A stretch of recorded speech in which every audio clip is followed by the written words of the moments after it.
All right, so we get into our handicapping the hardwood segment here for college basketball. Ran a little bit longer with football than I thought. I know you've got an appointment to get to here, so we'll spend a little bit less time on college basketball than usual, but obviously the next 2.5 months is really all about college basketball for you and I on Bang the Book Radio, so we'll be able to talk a lot about that, with the exception of the Super Bowl and Super Bowl props. But we'll start with our quick hitters segment here for our handicapping the hardwood segment. And that includes some very important injuries to keep in mind here with basketball handicapping. Yeah, I think that is important to note also, that we're going to have plenty of time to talk about college basketball. You're going to hear lots about these under the radar games and teams and things like that, to where you won't hear those many other places. First of all, injuries. Louisiana, the Raging Cajuns, they only dressed 9 players their last 2 games. Both Mylik Wilson and Trajan Wesley are injured, and be careful with this team, because they've been good in the past. I don't think they're very good right now. I don't think that they were that good even with those 2 guys. As long as those 2 guys aren't playing, I would certainly look to go against them, or at least pass on the game, because I think Louisiana is a team where they have been better in the past. They're a bit of a name in the Sun Belt, at least compared to the other teams. And I just don't think they're very good right now. And the other injury note I wanted to mention quickly, Iowa, Jordan Bohannon out for the year. I think that really limits their upside. And CJ Frederick also out for a few games. Garza's going to get double teamed a lot more now. Garza's a really good player. Iowa is not used to having such a good post player. Now they do. Iowa really needs some of that balance to have some good shooters from the outside. And right now they don't have that. Well, the Louisiana one is the one I want to key in on here for just a second, because we talked on last week's Wednesday edition of the show with Greg Peterson about, handicapping in conference play, some of the situational spots, some of the road spots in particular, and also just the rhythms of the schedule. And, if you're in Conference USA, you play Thursday, Saturday. Well, for Louisiana here, only dressing 9 players, depth is an issue with that quick turnaround.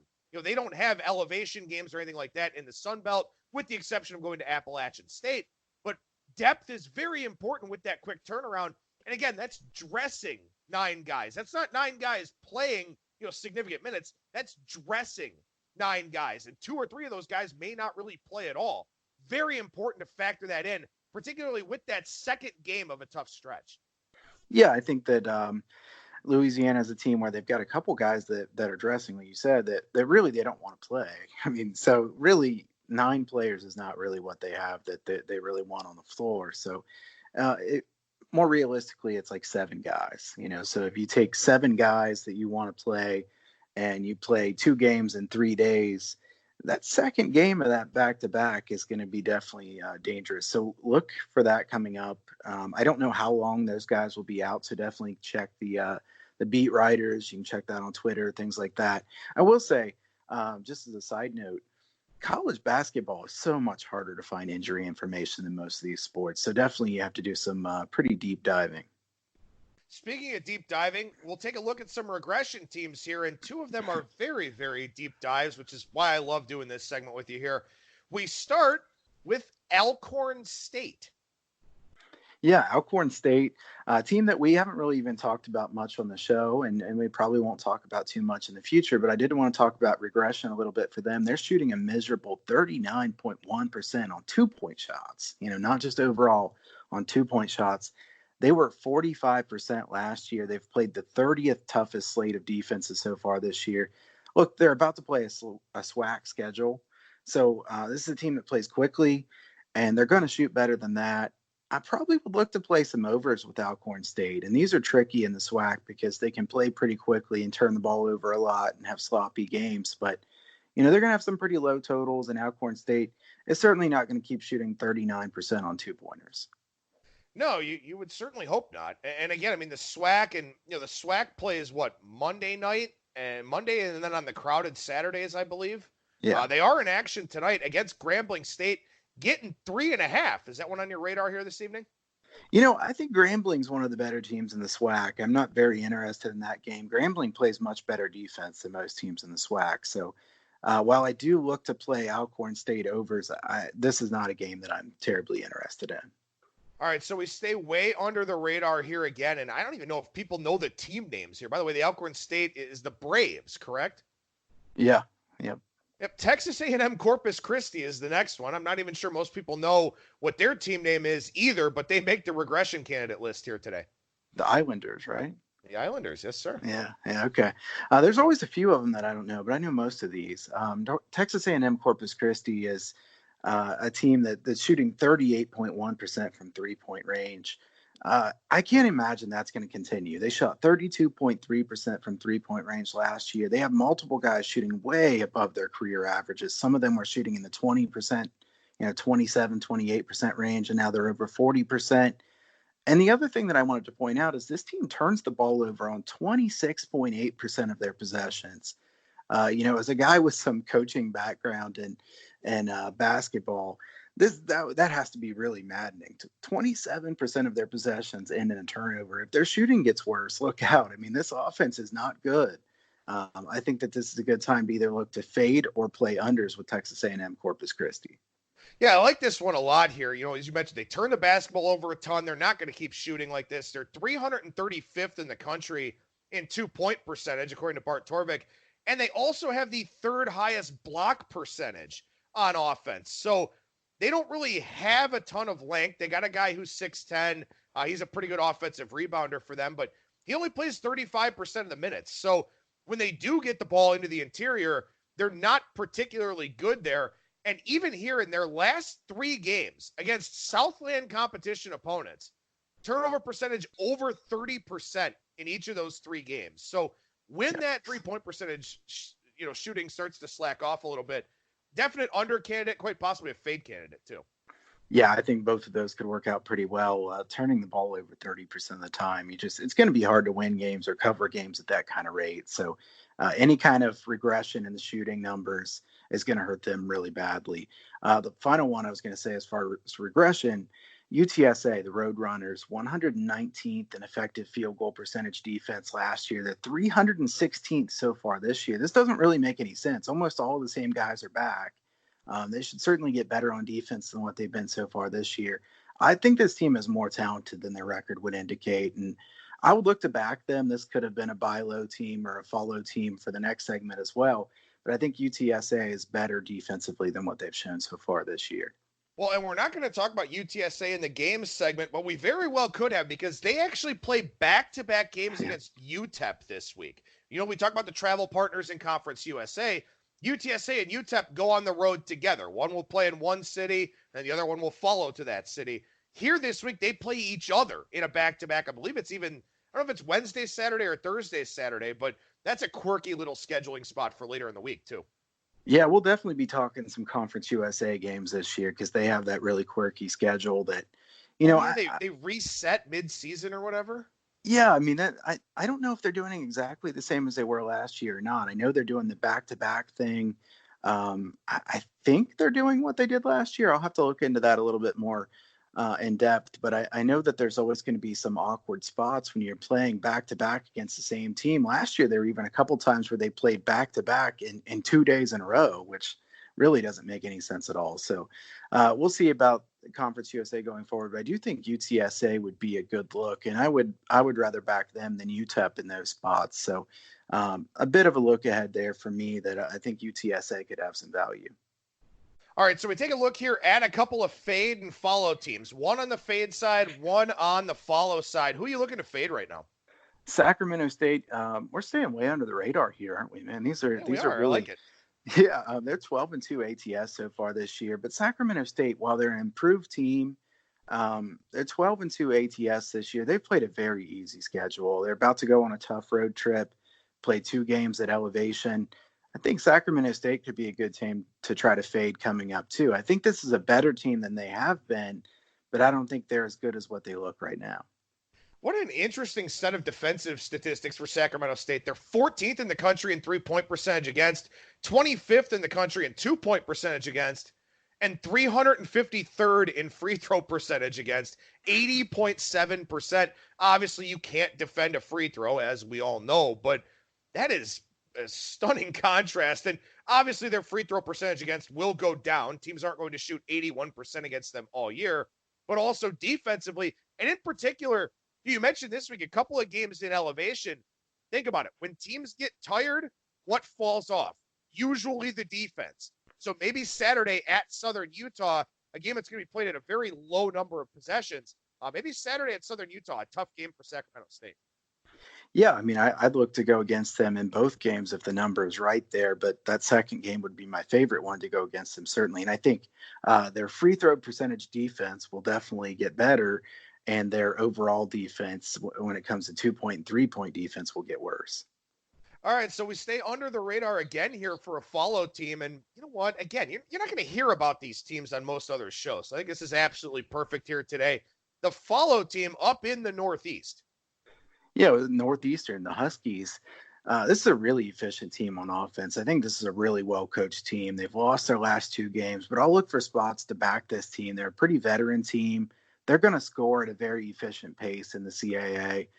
Northeastern has a really big game coming up in their next game, but in general, Northeastern's a team that I would look to back here. I think that people may be a little bit too low on them based on a couple losses in a row here. And Northeastern, a team that is just so efficient on offense compared to everybody else in the CAA. I like this one. You key in on the CAA a lot. You've done pretty well in that conference. Yeah, definitely. It's a conference that I've done well in, especially with totals. But I know this conference pretty well, and I think it's one where you can find some pretty good opportunities. All right, so we take a look at a handful of games here. We got a bunch of different games to get to. We'll kind of go through them a little bit in rapid fire fashion, but one that's really interesting tonight, and in fact, I wrote a preview of this game over at BangTheBook.com. It's mentioned in my college basketball situational spots article. Portland State and Montana. Yeah, we talk about finding situational spots here, in particular for that second game. Back-to-back games in elevation here for Portland State going through the Montana double. Yeah, I want to bet Portland State here, but based on the spot, I can't do it because Montana's coming off that huge win at Eastern Washington. Now, that one was not on Saturday, so they have some extra rest, and that's one of the reasons I wouldn't want to bet this game.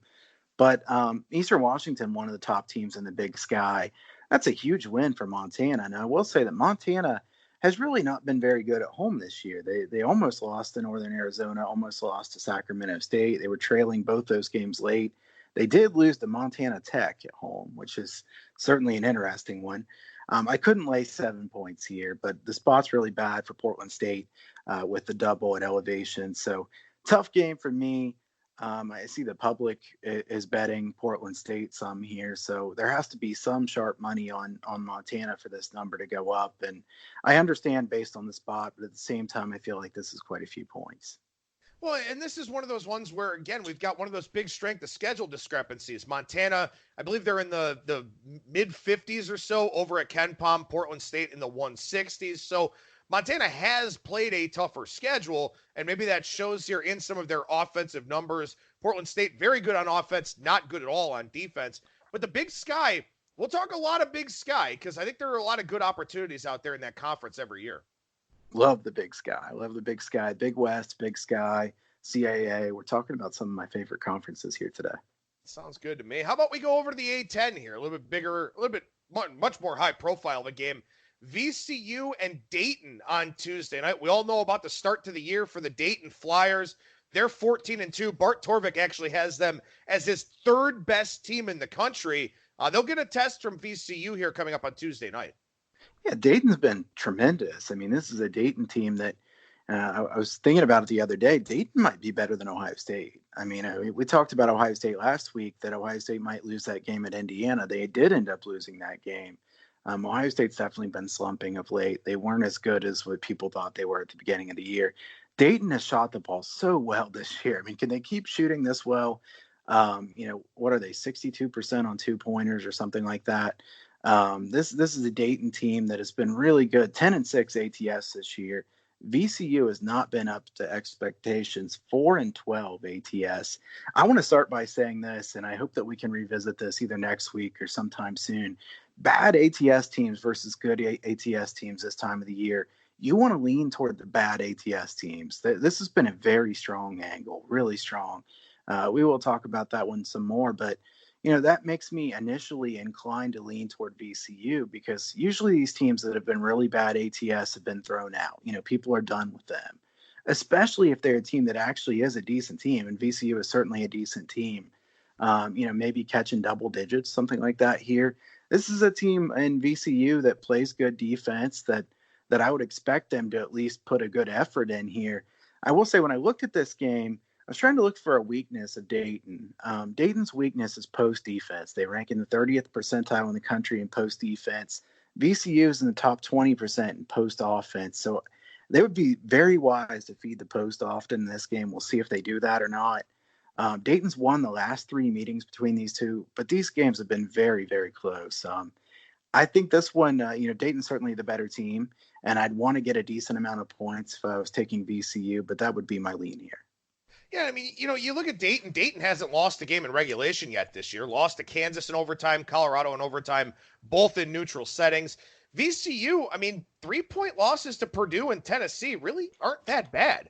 10-point loss at Wichita State. That game was not as close as the final score would indicate. Wichita led that one by 18 or 20 throughout most of the second half there.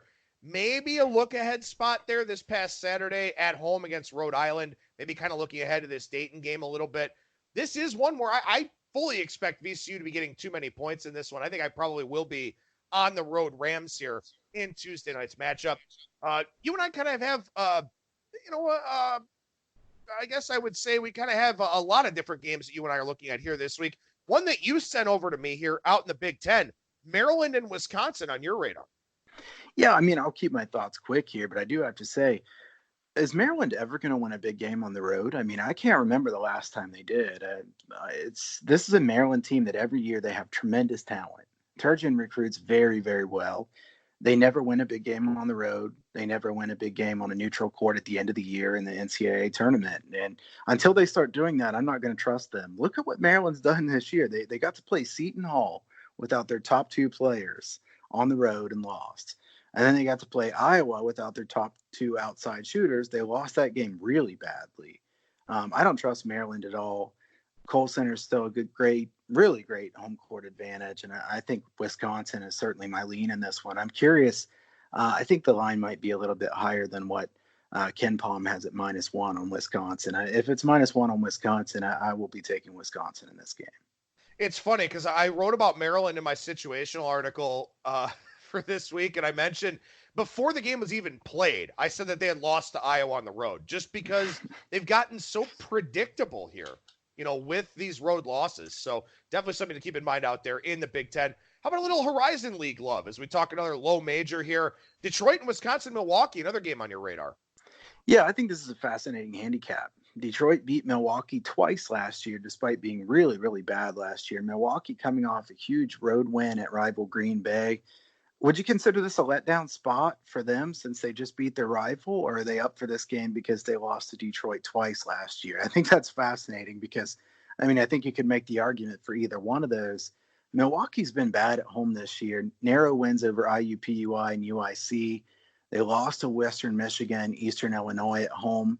Antoine Davis is the best player on the floor here, and it's not very close. So I would certainly lean Detroit plus the points in this one.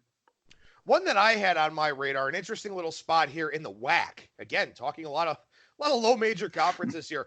Cal State Bakersfield goes out to Kansas City and then plays Chicago State. They play UMKC Thursday night at 6 o'clock local time, then Chicago State Saturday at 12.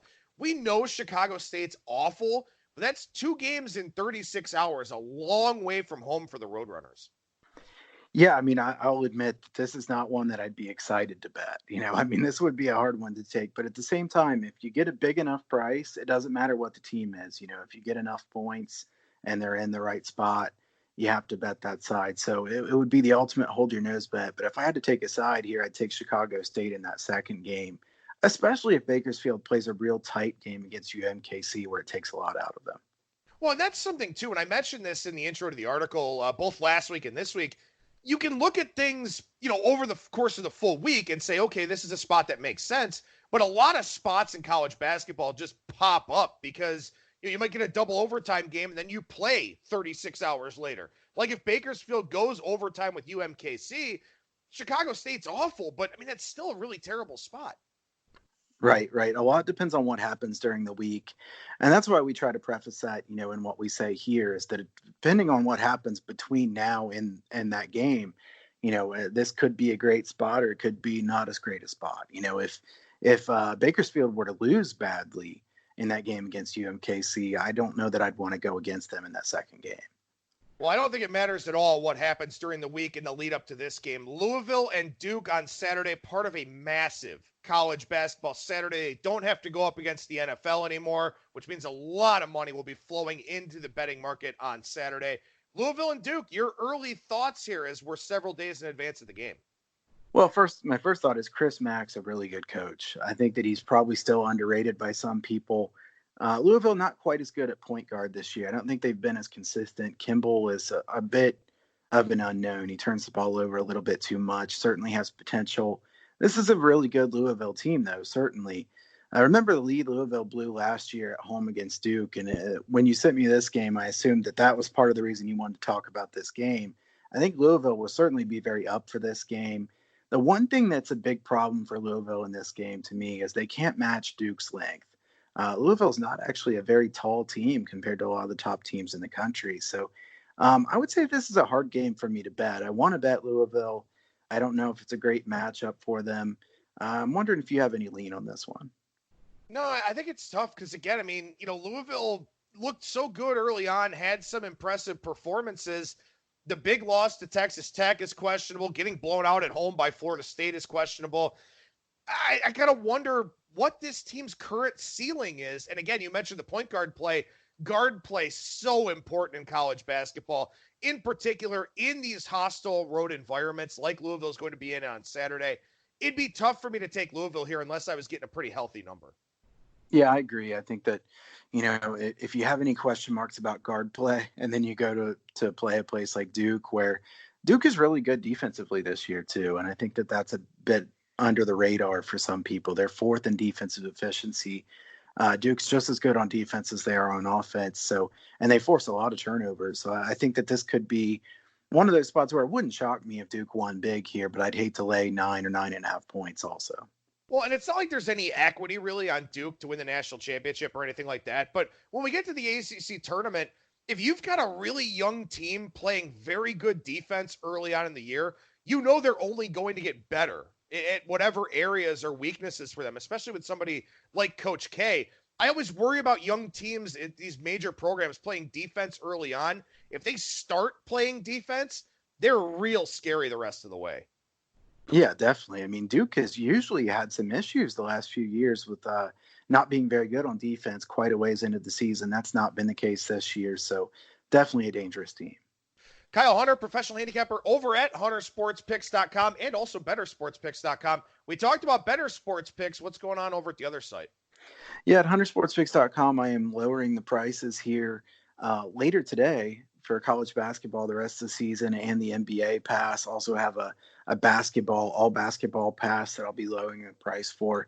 I've done fairly well here in the NBA so far this year. College basketball, as we've talked about, has been disappointing so far. Definitely not because I don't put enough effort into it. And I have to tell you, I'm getting a little bit tired of these. Actually, I'm getting more than a little bit tired of these unders losing in overtime. So far this year, I've had 10 unders lose in overtime, and I haven't had a single over win because of overtime. So Syracuse and Virginia on Saturday, 43-43 going into overtime, and then I lose the under. That one was a backbreaker. Well, make sure you follow Kyle on Twitter at Kyle Hunter Picks and check out both huntersportspicks.com and also bettersportspicks.com. Kyle, always a pleasure, man. Thank you so much for joining me, and we'll talk to you again next week. Thanks. Take care, man.